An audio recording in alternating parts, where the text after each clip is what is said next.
नमस्कार, मैं हूं संजय शर्मा। आप देख रहे हैं 4 PM न्यूज़ नेटवर्क। गजब सीन चल रहा है। जम्मू कश्मीर को लेके तरह-तरह की बातें चल रही हैं। प्रधानमंत्री परेशान है कि कश्मीर हाथ से निकल रहा है। हरियाणा की तो उन्होंने छोड़ ही दी है, क्योंकि हरियाणा तो गया और हरियाणा के बाद संजय जोशी जी 2 रोटी ज़्यादा खाएँगे। और संघ कहेगा कि जेपी नड्डा जी अब बताओ, हमारी ज़रूरत है या नहीं है? और ये जो सास-बहू के रिश्ते हैं, ये और तीखा होंगे। अभय दुबे जी के संग रोड शो करता हूँ। मैंने ये तमाम बातें उनसे पूछी कि इन नतीजों के बाद भारतीय जनता पार्टी के लिए महाराष्ट्र कितना मुश्किल हो रहा है। जाहिर है कि राजनीति में अभी बहुत सारी गंगा में पानी बहना है। चलते हैं अभय दुबे जी के पास। बहुत शानदार बातचीत है, पूरी बातचीत सुनिएगा, अपनी राय दीजिएगा। चलिए बात करते हैं अभय दुबे जी से। 4 PM न्यूज़ नेटवर्क पे स्वागत है अभय दुबे जी आपका। हुँ, कश्मीर को लेके बहुत सारी चर्चाएँ तेज़ हो गई हैं हुँ, और विवाद टीवी चैनलों पे छिड़ा हुआ है कि 5 लोग गवर्नर नामित कर देंगे और उनके दम पे भारतीय जनता पार्टी बहुमत साबित कर लेगी कश्मीर में। हुँ। हालाँकि लोग ये कह रहे हैं कि जो 5 नामित किए जाएँगे, सरकार बनने के बाद नामित किए जाएँगे। मतलब सरकार के बहुमत से इन 5 का कोई मतलब नहीं होगा। तरह-तरह की चर्चाएँ चल रही हैं। आपका क्या रुझान मानना है कि क्या ये जो 5 लोग हैं, इनके दम पे बहुमत साबित करने की रणनीति बना रही है बीजेपी? क्योंकि हरियाणा में पत्ते पिट गए हैं। हरियाणा में बीजेपी ने लगभग मान लिया कि बहुत बुरी तरह हार हो ही गई। कश्मीर को लेके आपका क्या मानना है?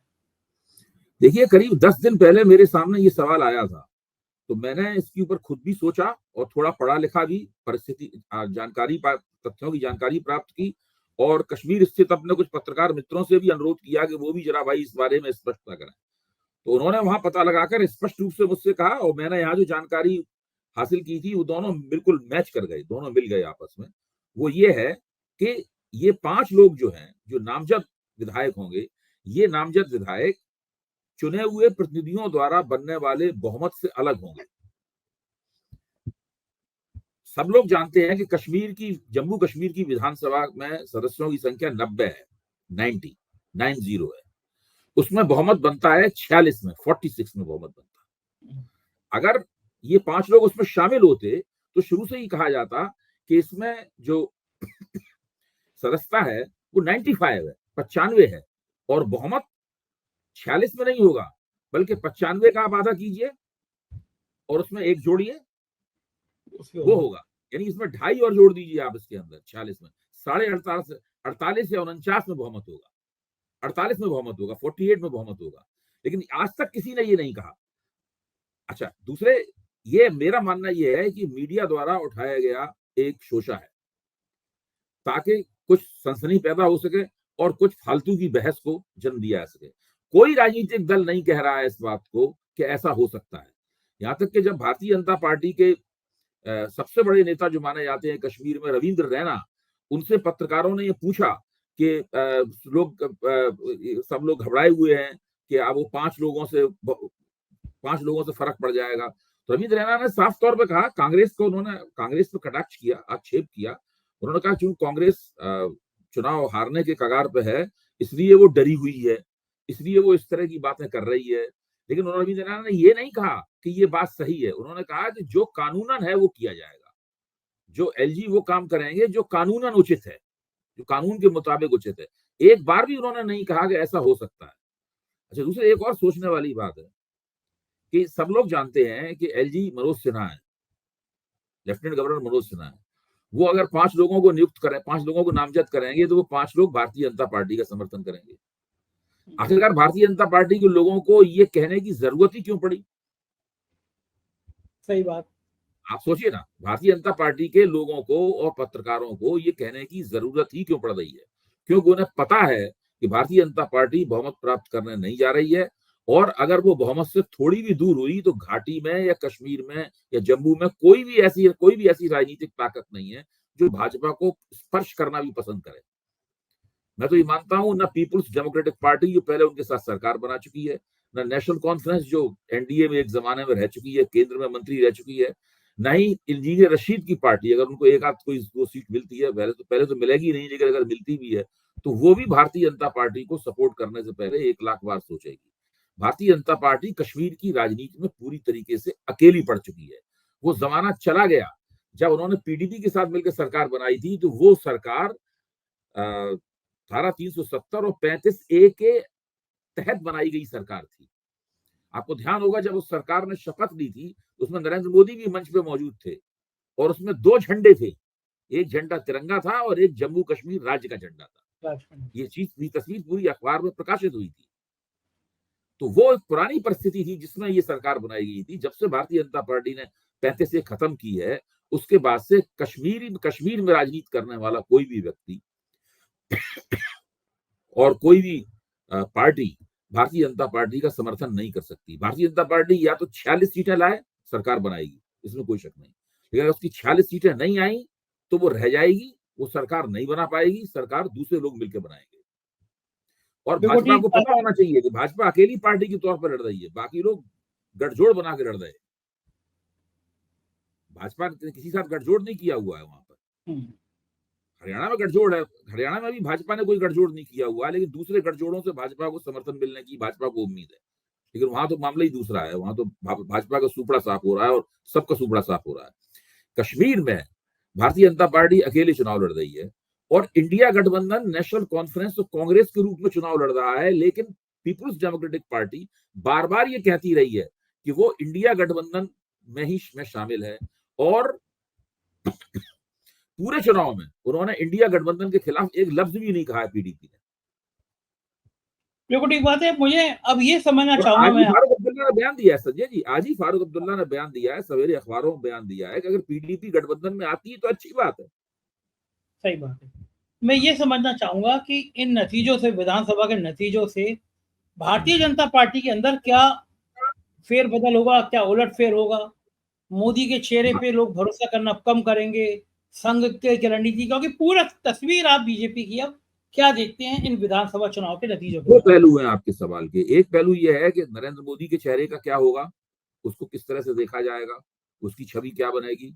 दूसरा यह है कि कश्मीर और जम्मू में भारतीय जनता पार्टी का जो राजनीतिक ढांचा है उसका क्या होगा। भारतीय जनता पार्टी जिस तरह टिकट बांटे हैं उसी से स्पष्ट हो गया है कि वो पुराने राजनीतिक ढांचे को डिसमेंटल करने की फिराक में है। वो पुरानी भाजपा जो पहले से चली आ रही थी, इसमें रविंद्र रैना थे और वो थे, क्या नाम भूल रहा हूँ, जो उप मुख्यमंत्री रहे हैं, वो थे कई लोग। उन सब लोगों को भाजपा धीरे धीरे चाहती है कि इनको हटाया जाए। भाजपा कुछ नए नेतृत्व को उभारना चाहती है। मुझे लगता है कि भाजपा जब विपक्ष में बैठेगी विधानसभा में तो उसका नेता वगैरह भी नया ही व्यक्ति होगा कोई। अच्छा, जहां तक नरेंद्र मोदी का सवाल है, नरेंद्र मोदी तो वैसे भी कश्मीर में कहीं कोई, कश्मीर घाटी में तो बिल्कुल प्रभावी थे ही नहीं, कभी भी प्रभावी नहीं थे। जम्मू में भी भाजपा कोई बहुत ज्यादा 30 जो राम माधव का दावा था उस तरह चुनाव जीतने जा नहीं रही है। सब लोग जानते हैं कि वहां कांग्रेस भी कुछ सीटें जीतेगी और भाजपा मुश्किल से 20 से 25 के बीच में सीटें जीत पाएगी जम्मू में। तो ऐसी स्थिति में कश्मीर के भाजपा और के नेताओं और वहां राष्ट्रीय स्वयंसेवक संघ के जो लोग हैं उनको इस चुनाव से पता चल गया होगा कि अब नरेंद्र मोदी की कोई कश्मीर की राजनीति में कोई परचेज नहीं रही। लोग अब भाजपा के नेता जो चुनाव जीतना चाहते हैं उन्हें अपनी लोकप्रियता के दम पर चुनाव जीतना होगा। नरेंद्र मोदी आगे नहीं जिता पाएंगे किसी को। वो बात खत्म हो चुकी है। यही बात हरियाणा में भी होगी, यही बात कश्मीर में भी होने वाली है। अबे जी, संघ का क्या रणनीति होगी, संघ का क्या खेल होगा? संघ को लगेगा कि जो पोस्टर बॉय था, पोस्टर मैन था, जिसके पोस्टर से चुनाव जीत लिए जाते थे, उस पोस्टर का धड़ाम हो गया उस आदमी का चेहरा। हरियाणा में संघ इन चुनावों को बहुत ध्यान से देख रहा है, सारी बातें नोट कर रहा है।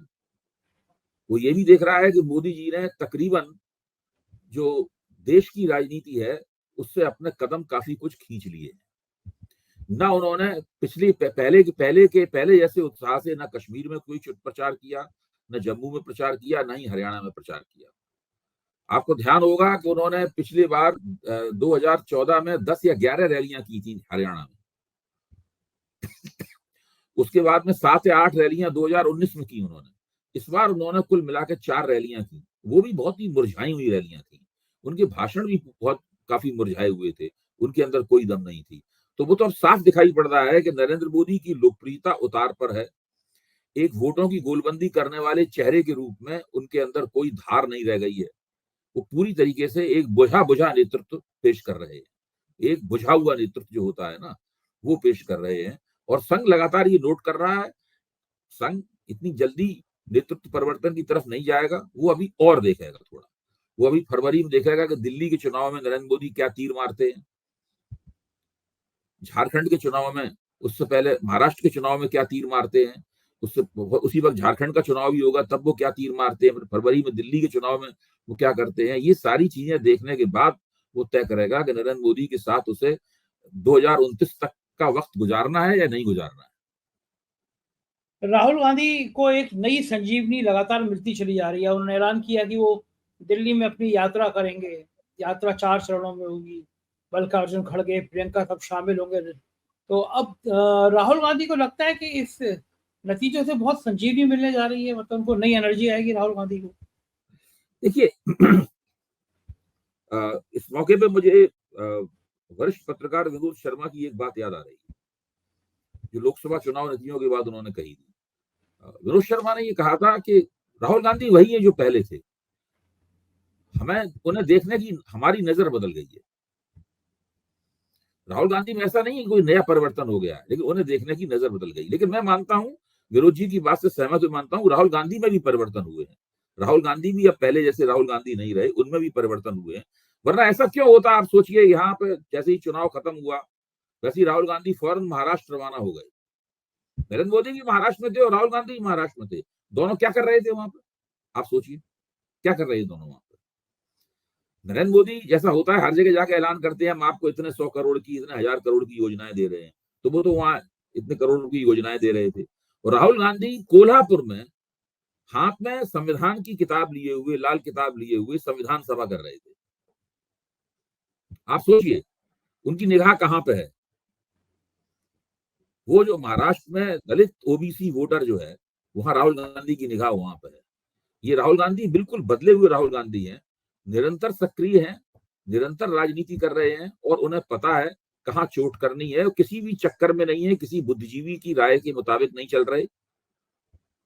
मैं तो मानता हूं कि भारत के बुद्धिजीवी इतने कमजोर हैं, अगर उनकी राय कोई माने तो उसका भट्टा ही बैठ जाएगा। तो वो इसलिए वो कोई नहीं, वो किताबी किस्म की राय देते हैं। और नरेंद्र मोदी भी नहीं मानते किसी बुद्धिजीवी की राय, राहुल गांधी भी किसी बुद्धिजीवी की राय नहीं मानते। जब तक राहुल गांधी बुद्धिजीवियों की राय मानते रहे, उनकी वो बहुत बुरी तरह हारते रहे। आपको ध्यान होगा जब मायावती ने पूर्ण बहुमत प्राप्त किया था तो उस वक्त राहुल गांधी, प्रोफेसर जोया हसन और प्रोफेसर सुधा पाई, जो उत्तर प्रदेश की राजनीति के दो तथाकथित एक्सपर्ट जेएनयू के जो प्रोफेसर हैं, इन दोनों की राय पे चल रहे थे। क्या हुआ, कांग्रेस बुरी हालत हुई उनकी। तो राहुल गांधी समझ गए हैं कि इन सब लोगों से काम नहीं चलने वाला है, उन्हें अपना दिमाग लगाना पड़ेगा। और जब से उन्होंने अपना दिमाग लगाना शुरू किया है, जोखिम उठाना शुरू किया है, तब से उन्हें लगातार कामयाबियां मिल रही हैं। मेरे ख्याल से ये जो यात्रा करने जा रहे हैं, ये यात्रा उनकी नई एक कामयाबी का एक नया कदम होगी, और भी ज्यादा उनकी लोकप्रियता इससे बढ़ेगी। अच्छा, वो आपने कहा ना कि राय देने वाले, मुझे याद आया प्रशांत किशोर। उन्होंने चौपाल पे चर्चा कर एक रखा था यहाँ पे खटिया वटिया बिछा के, तो खटिया ही उठा के ले गए। प्रशांत किशोर जो है वो राय दे देके यहाँ तक आ गए। चुनाव से पहले उन्होंने राय दे दी कि अब की बार 400 पार तक तो हो जाना चाहिए, बड़ा बहुमत आ जाना चाहिए। ऐसी फजीयत हुई कि अब उनकी पार्टी को भी कोई नहीं पूछ रहा। तो राय देने वाले मामलों में मेरे दोस्त ब्यूरोक्रेट थे, उन्होंने कहा था कि राजा जो है वो काम से देखता है, उसे केवल अच्छी बातें सुनना पसंद होती है कि आप बड़ा अच्छा काम कर रहे हैं, आप ही अच्छा काम कर रहे हैं, आप ही अच्छा काम कर सकते हैं। तो वो जो है राहुल गांधी, आपको लगता है कि इन सब चीजों से थोड़े अलग हुए हैं? कॉकस अभी बन नहीं पाया उनके चारों तरफ इस तरह का। देखिए, मुझे लगता है कि नेता को कोई नहीं बता सकता कि उसको चुनाव कैसे लड़ना है। अगर मैं इस प्रकार की जरूरत करता हूं तो मैं बेवकूफ हूं। कुछ लोग राय देने के पेशे में होते हैं, उनको राय देना या लोगों को प्रबंधन करना किसी की, उनको एक ब्रीफ दिया जाता है कि आपको इस फ्रेमवर्क में सारा काम करना है। ऐसा नहीं है कि वो फ्रेमवर्क बनाते हैं। जब लोगों को ये गलतफहमी हो जाती है कि वही फ्रेमवर्क प्रोवाइड कर रहे हैं, वही फ्रेमवर्क बना रहे हैं, तब समस्या पैदा होती है। तमाम प्रबंधक ऐसे होते हैं जो नेता के साथ बैठकर बातचीत करते हैं, विचारों का आदान प्रदान होता है और वो दोनों मिलकर एक निर्णय पर पहुंचते हैं कि ऐसा ऐसा करने से हमको लाभ होगा। तो वो बिल्कुल अलग स्थिति है। इसलिए चुनाव प्रबंधकों का काम ये नहीं है कि नेता को ये बताना कि आपको चुनाव कैसे लड़ना है। वो तो पूरी वो तो उसी दिन से वो नेता पराजय की तरफ रवाना हो जाएगा अगर वो इस तरह की बातें सुनने लगेगा या मानने लगेगा। और जो चुनाव प्रबंधक ये मानते हैं कि हमारी बात नहीं मानी तो बेकार है, हम काम क्या करेंगे, फायदा क्या होगा, वो भी नहीं टिकते मैदान में। इसलिए वो एक अलग किस्म की दुनिया है। और जो रियल पॉलिटिक होती है, जो वास्तविक राजनीति है, जमीनी राजनीति है, जिसके अंदर एक दूसरे की गला काटू प्रतियोगिता होती है, इसके अंदर वो राजनीति तो अलग तरीके से होती है। और राहुल गांधी उस राजनीति को करना जान गए हैं। वो ये जानते हैं कि हमें अपना अटैक कहाँ करना होगा। देखिए, हरियाणा में जिस तरीके से दलित वोटों ने भाजपा की तरफ जाने से इनकार किया, वो इस बात का प्रमाण है सबसे बड़ा कि अभी भी संविधान वाली बात जो है ना, ये भारतीय जनता पार्टी संविधान के साथ एक गलत छेड़छाड़ करना चाहते हैं, आरक्षण से छेड़छाड़ करना चाहते हैं, अभी भी लोगों के दिमाग में है वो। और राहुल गांधी उसका पूरा दोहन करना चाहते हैं, लोगों की उस भावनाओं का। बिल्कुल बिल्कुल ठीक बात है। और ये राजनीति शायद इसी को कहते हैं। लोगों की बड़ी निगाह लगी हुई है कि दिल्ली में क्या होगा, क्या राहुल गांधी और आम आदमी पार्टी में समझौता होगा, तालमेल होगा, ये बड़ा लोग जानना चाहते हैं। नहीं होगा, नहीं होगा। देखिए, दिल्ली विधानसभा की राजनीति अलग तरह की है। मैं अभी से आप गारंटी से कहता हूं, कोई नहीं होगा, कुछ भी नहीं होगा। उसका कारण है, आम आदमी पार्टी का प्रभुत्व ही इस शर्त के ऊपर बना है दिल्ली में कि कांग्रेस का जो वोटिंग परसेंटेज है वो 10% से घट के इतना घट जाए कि तकरीबन वो निष्प्रभावी हो जाए। जहां जहां कांग्रेस, जब भी कांग्रेस मजबूती से लड़ती है, वहां भारतीय जनता पार्टी जीतती है। फायदा कांग्रेस को नहीं फायदा होता है, भाजपा को फायदा होता है। तो अरविंद केजरीवाल के लिए जरूरी है, जिस तरह उन्होंने 2015 में किया था और 2020 में किया था, उसी तरीके से एक बार फिर कांग्रेस का जो वोटिंग परसेंटेज है वो बिल्कुल वो 5%, 6% पे ले आए। 5, 6, 7% अगर रहेगा कांग्रेस का वोटिंग परसेंटेज, तो उसका कोई प्रभाव नहीं पड़ेगा, एक भी सीट उनकी कन्वर्ट नहीं होगी और कहीं भी लड़ाई जो है वो त्रिकोणात्मक नहीं होगी। जैसे ही लड़ाई त्रिकोणात्मक होती है, वहां भाजपा के जीतने की संभावना बढ़ जाती है, वहां आम आदमी पार्टी के लिए जीतना मुश्किल होता है। आम आदमी पार्टी जिस तरह का परिणाम चाहती है दिल्ली में, आम आदमी पार्टी दिल्ली में 70 सीटों की विधानसभा में 36 सीटें नहीं जीतना चाहती। आम आदमी पार्टी चाहती है कि कम से कम उसे 55 और 60 और पिछली बार जो 63 का परिणाम आया था, इसके बीच में कुछ सीटें प्राप्त हो। वो एक बड़ी जीत चाहती है दिल्ली। आम आदमी पार्टी तभी अपने आप को कामयाब मानेगी, तभी वो अपनी पीठ ठोकेगी अपने हाथ से, जब वो इतनी बड़ी जीत हासिल करेगी। साधारण जीत हासिल करना आम आदमी पार्टी का दिल्ली में मकसद नहीं है। इतनी बड़ी जीत कांग्रेस से गठजोड़ करके नहीं हासिल की जा सकती। ठीक बात है, लेकिन लगता है आपको कि जिस तरह से सरकार आज कल फिर ईडी की रेड पड़ी है, उनके एमपी यहाँ संजय सिंह ने प्रेस कॉन्फ्रेंस की, आरोप लगाए मनीष सिसोदिया फाले ने, तो जिस तरह ईडी सारकार पीछे पड़ी हुई है, आपको लगता है आम आदमी पार्टी चुनाव भीतर लड़ पाएगी? ये लोग इतना ज्यादा मेरा कहना है जितना अब ये जितना ऐसा करेंगे उतना ही और पीछे जाएंगे। इस सबका उल्टा असर हो रहा है। देखिए, अगर लोकसभा चुनाव में इस सबका कोई अच्छा असर होता तो भारतीय जनता पार्टी को उसका कहीं वोट में लाभ होता ना, मतलब लोगों में उत्साह आता, लोग जोश में भारतीय जनता पार्टी पक्ष में वोट डालते। नहीं होगा ये सब। ये सब भ्रष्टाचार वाला सवाल जो नरेंद्र मोदी ने उठाया था कि विपक्ष की पार्टियां भ्रष्ट हैं, इसलिए वो उनके खिलाफ और ज्यादा तेजी के साथ सरकार में आने के बाद हमला करेंगे। ये सारी चीजें, ये पूरा शिराजा जो है वो ढह चुका है, क्योंकि भाजपा के पास कोई प्लान बी नहीं है राजनीति करने का, और वो पुरानी शैली में 4 जून 2024 से पहले की शैली में ही राजनीति कर रही है। इसलिए ये सब घटनाएं हो रही हैं। भाजपा अभी तय नहीं कर पाई है कि राजनीति करने का नया तरीका कौन सा होगा। इसमें कोई लाभ नहीं होने वाला है जो आम आदमी पार्टी में फर्क पड़ेगा। ये जो भ्रष्टाचार के आरोप लगे, केजरीवाल जेल चले गए, मनीष सिसोदिया गए, संजय सिंह गए, सचेन गए, पहले भी सुन चुका हूं। और आज ही मैंने एक चैनल के ऊपर यशवंत देशमुख का वक्तव्य सुना है, जो पहले मेरे साथ एबीपी चैनल पे भी वो दे चुके हैं। यशवंत देशमुख ने साफ तौर पे कहा कि जो लोग इस मुगालते में हैं कि अरविंद केजरीवाल के जेल चले जाने से या उनके ऊपर भ्रष्टाचार के आरोप लगे रहने से उनकी लोकप्रियता कम हो गई है, वो पता लग जाएगा कि वो कितनी गलतफहमी में। अरविंद केजरीवाल की दिल्ली में या आम आदमी पार्टी की लोकप्रियता कम हो गई है, उन्होंने साफ इनकार किया कि ऐसा कुछ भी नहीं हुआ। भारतीय जनता पार्टी के पास अरविंद केजरीवाल के जैसा कोई चेहरा नहीं है, और ये सबसे बड़ा लाभ है अरविंद केजरीवाल को दिल्ली के चुनाव में। भाजपा बहुत इस मामले में काफी मुश्किल में है कि वो अरविंद केजरीवाल के मुकाबले किसको मैदान में उतारे। अच्छा, अरविंद बीच में स्मृति ईरानी की चर्चा चली थी। बीच में स्मृति ईरानी की चर्चा चली थी, हम्म। बांसुरी स्वराज की चर्चा चली थी। अब वो चर्चाएं चलनी भी बंद हो गई हाँ, तो सही नहीं चल रही है। और अच्छा प्रतिदिन अरविंद, और प्रतिदिन प्रतिदिन आप चुनाव के नजदीक खिसकते जा रहे हैं।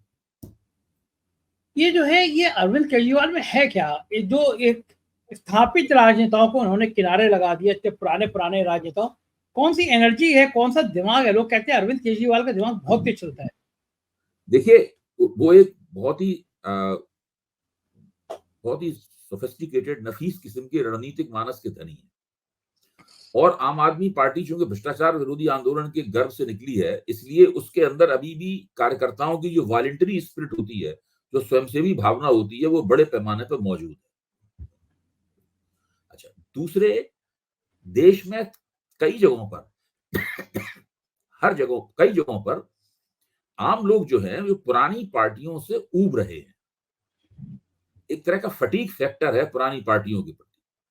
जैसे ही फटीक फैक्टर शुरू होता है, लोग पुरानी पार्टी वो राजनीति में स्पेसेस पैदा होने लगते हैं, इस गुंजाइशें पैदा होने लगती हैं और वो गुंजाइशें मांग करती हैं कि कोई नई राजनीतिक ताकत उसमें आए। पिछले दिनों एक नई राजनीतिक ताकत के तौर पर आम आदमी पार्टी का जो सफल उदय हुआ है, उसके पीछे ये कारण बहुत बड़ा है। ये चलेगा सिलसिला, लोगों का भरोसा बना रहेगा दिल्ली चुनाव में? भाई आप देख रहे हैं कि 10 वर्ष से तो लगातार वो दिल्ली में चुनाव जीत रहे हैं। 2013 में भी वो चुनाव जीते थे। हालांकि वो सरकार बहुत अल्पकालीन सरकार थी, लेकिन 2013 में भी उन्होंने भाजपा को नहीं जीतने दिया था। फिर बाकी दोनों चुनावों में तो भाजपा को उन्होंने बहुत जबरदस्त पराजय दी। फिर उन्होंने पंजाब के अंदर अपने झंडे गाड़े, वो भी छोटा मोटा चुनाव नहीं जीता, पंजाब का चुनाव भी दिल्ली शैली में ही उन्होंने जम के जीता था। और आज स्थिति यह है कि न तो कांग्रेस के पास अरविंद केजरीवाल के मुकाबले खड़ा करने के लिए कोई चेहरा है, न भाजपा के पास कोई चेहरा है। इन सबका नेतृत्व फीका पड़ चुका है। अरविंद केजरीवाल का नेतृत्व आज भी नया लगता है, ताजा लगता है। एक वो दिल्ली चुनाव के बाद एक बहुत बढ़िया कार्टून आया था कि एक स्कूटर पे 3 लोग बैठ के जा रहे हैं और लिखा था कि भाजपा विधायक। वो स्कूटर पे ले आए थे, 3 ही जीत पाए थे। तब भी वो बड़े जो रणनीतिकार हैं, बड़ा वो विश्लेषण करते थे कि बीजेपी का और आम आदमी पार्टी का बड़ा कड़ा मुकाबला है दिल्ली में। ऐसे ऐसे सर्वे आते थे, कौन जीतेगा कह नहीं सकते, और सीटें आई 3 बीजेपी की। गजब सर्वे था। लेकिन एक चीज मुझे बताइए अभय जी, हरियाणा में एक बड़ा सवाल ये खड़ा हो रहा है कि मुख्यमंत्री कौन बनेगा? दीपेंद्र हुड्डा, भूपेंद्र हुड्डा, या फिर शैलजा, या कोई चौथा नाम? देखिए, चर्चा करने के लिए हम लोग इसके ऊपर अलग से 1 घंटे तक चर्चा कर सकते हैं, हरियाणा में कौन मुख्यमंत्री बनेगा। लेकिन क्या इस चर्चा की आवश्यकता है? मैं ईमानदारी से आपसे पूछ रहा हूं। नहीं। हरियाणा में एक ही व्यक्ति मुख्यमंत्री बनेगा, बशर्ते खुद वो मुख्यमंत्री पद की दौड़ से ना हट जाए। उसका नाम है भूपेंद्र सिंह हुड्डा। हरियाणा में कांग्रेस ने टिकट बांटे हैं, 90 में से 72 टिकट उनकी मर्जी से दिए गए और इतने बागी जो लड़ रहे हैं वो सारे हुड्डा के आदमी हैं और वो ऐलान करके कह रहे हैं कि चुनाव नतीजा जैसी आया, अगर हम जीते तो हुड्डा साहब के साथ चले जाएंगे। तो वहां तो कोई जमीन पे तो कोई प्रतियोगिता है ही नहीं। ये सिर्फ मीडिया द्वारा चलाई जाने वाली बातें हैं, इनका राजनीतिक यथार्थ से कोई संबंध नहीं है। एक आखिरी सवाल।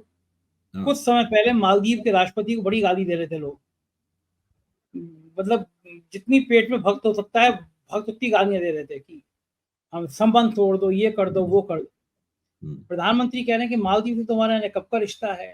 मतलब प्रधानमंत्री की बात की भाव निकालना था कि बिल्कुल आत्मा है मालदीव के राष्ट्रपति। तो पाकिस्तान जा रहे हैं भारत के विदेश मंत्री, मालदीव वाले जिनको गाली दे रहे थे भक्त, उनसे दिल का रिश्ता है। ये भक्तों की मजाक क्यों उड़वा रहे हैं प्रधानमंत्री? देखिए, 2014 के लोकसभा चुनाव के बाद से ये जो एक भक्त नाम की श्रेणी बनी है, पहले नहीं हुआ करती थी। पहले समर्थक हुआ करते थे और निष्ठावान समर्थक होते थे, भक्त नहीं होते थे राजनीति में।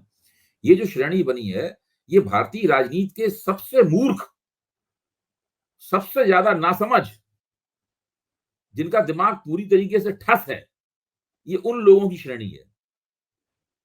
आप समझ रही है, जो ये कहते हैं उसका अब जैसे एक समय आने वाला है, जो आ भी गया है समय, ये जो कहेंगे जैसे कहना शुरू करें, मान लो ठीक उसका उल्टा होगा। जैसे बहुत से नेता होते हैं, जिस पार्टी में जाते हैं उन्हें माना जाता है कि मौसम विज्ञानी है, वही पार्टी जीतेगी। तो आप समझ लीजिए, अगर ये जितने जोश के साथ किसी मुद्दे पे कोई किसी चीज की पैरोकारी कर रहे हैं, आप समझ लीजिए राजनीति में सबसे उल्टा होगा बिल्कुल। ये बिल्कुल बेकार है, इनके दिमाग में कुछ भी नहीं है। ये लगता है ऐसे ट्वीट करके, एक्स पे बोलकर या कुछ व्हाट्सएप पे लिख के या फेसबुक पे लिख के ये सब करके कुछ ये अपना मनोरंजन करते रहते हैं और अपना छोटा-मोटा इनका जो गुट है उसका मनोरंजन होता रहता है। इसका व्यावहारिक राजनीति से, हकीकत से कोई संबंध नहीं है। इन्हें कुछ ना आता है, ना समझ में आता है और ना कभी आएगा। बिल्कुल ठीक कह रहे हैं आप। बहुत-बहुत शुक्रिया अभय जी, तक कीमती समय देने के लिए आभार। ये थे अभय दुबे जी और आपने सुना कि क्या शानदार बातचीत की है। आपको लगा होगा कि एक अनुभव के साथ वो कह रहे हैं कि केजरीवाल की राजनीति अभी और बड़ा गुल खिलाएगी। आपको कैसी लगी बातचीत ज़रूर बताइएगा। शुक्रिया, थैंक यू।